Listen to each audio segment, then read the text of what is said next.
ओम नमो भगवते वासुदेवाय। विजया एकादशी कब और किस दिन है? वैदिक पंचांग के अनुसार फागुन माह की कृष्ण पक्ष की एकादशी 23 फरवरी को दोपहर 1:55 पर शुरू होगी और इसका समापन 24 फरवरी 2025 1:44 1:44 दोपहर बजे तक रहेगी। इसलिए उदय तिथि के अनुसार एकादशी व्रत 24 फरवरी को रखा जाएगा। और इसका पारण समय क्या है? इसका पारण समय 25 फरवरी को सुबह 6:50 से 9:08 बजे तक रहेगा। और विजया एकादशी की कथा क्या है?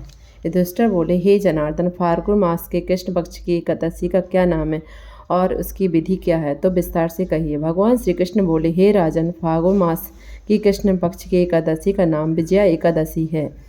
इस व्रत के प्रभाव से मनुष्य को विजय प्राप्त होती है। इस विजया एकादशी के महत्व के श्रवण पर पठन से समस्त पापों का नाश होता है। समस्त पापों का नाश होता है। एक समय देवर्षि नारद जी ने ब्रह्मा जी से कहा, महाराज, आप मुझे फाल्गुन मास के कृष्ण पक्ष की विजया एकादशी का व्रत विधि विधान से बताइए। ब्रह्मा जी बोले, हे नारद, विजया एकादशी का व्रत पुराने तथा नए पापों को नष्ट करने वाला है। यह समस्त मनुष्य को विजय प्रदान करने वाला है। इसकी कथा विस्तार से बताइए। इसकी कथा इस प्रकार से है। त्रेता युग में जब मर्यादा पुरुषोत्तम श्री रामचंद्र जी ने वनवास के समय श्री लक्ष्मण तथा सीता सहित पंचवटी में निवास किया, तब वहाँ पर रावण सीता जी का हरण कर ले गए।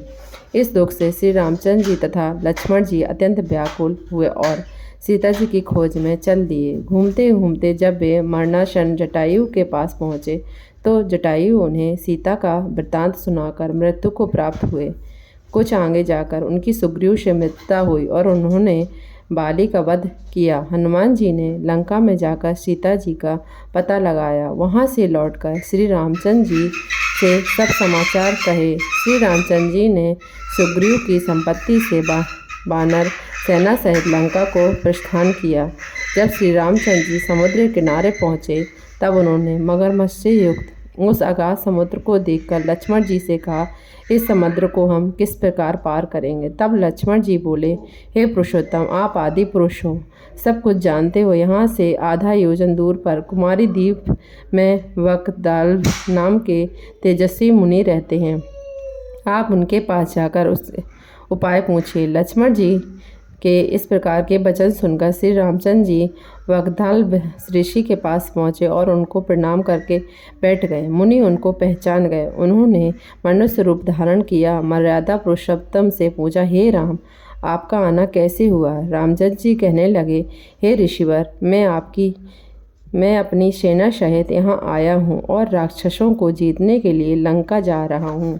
आप कृपा करके समुद्र पार करने का उपाय बताएं। वकदल ऋषि बोले, हे राम, फाल्गुन मास के कृष्ण पक्ष की एकादशी का व्रत करने से निश्चय आपको विजय प्राप्त होगी, साथ ही आप समुद्र भी पार कर लेंगे। इसके लिए आप दशमी के दिन स्वर्ण, चांदी, तांबे, मिट्टी का एक घड़ा बनाएं। इस घड़े में जल भरकर तथा 5 पल्लव रख वेदिक कर स्थापना करें। उस घड़े के नीचे 7 नाज मिले हुए आदि ऊपर जो रखें, उस पर श्री नारायण भगवान की स्वर्ण मूर्ति स्थापित करें। एकादशी के दिन स्नान आदि से निवृत्त होकर और दीप निवेद नारियल आदि से भगवान का पूजन करें। तत्पश्चात घड़ी के सामने बैठकर दिन व्यतीत करें और रात्रि को भी उसी प्रकार बैठे रहकर जागरण करें। द्वादशी के दिन नित्य नियम से निवृत्त होकर उस घड़े को ब्राह्मणों को दे दें। हे राम, यदि तुम भी इस व्रत को सेनापतियों सहित करोगे तो तुम्हारी विजय अवश्य होगी। श्री रामचंद्र जी ने विधि पूर्वक इस व्रत को किया और इसके प्रभाव से दैत्यों पर विजय प्राप्त की। अतः हे राजन, जो कोई मनुष्य विधि पूर्वक इस व्रत को करेगा, उसकी दोनों लोकों में अवश्य विजय प्राप्त होगी। श्री ब्रह्मा जी ने नारद जी से कहा, हे पुत्र, जो कोई इस व्रत के महत्व को पढ़ता या सुनता है, उसको विजय प्राप्त अवश्य होती है। इस दिन सिंघाड़े का सागर लेना चाहिए। सिंघाड़े, कुट्टू और दूध से बने पदार्थ, फल आदि का सेवन करना चाहिए। जय बोलो विष्णु भगवान की जय, लक्ष्मी नारायण भगवान की जय। इस तरह से विजय एकादशी का व्रत करें, दिन भर फलाहार करें और भगवान को प्रसाद लगाएं, दीपदान करें, संकल्प करें, दक्षिणा दें पंडित जी को। इस तरह से दिन भर ओम नमो भगवते का वासुदेव का जाप करें।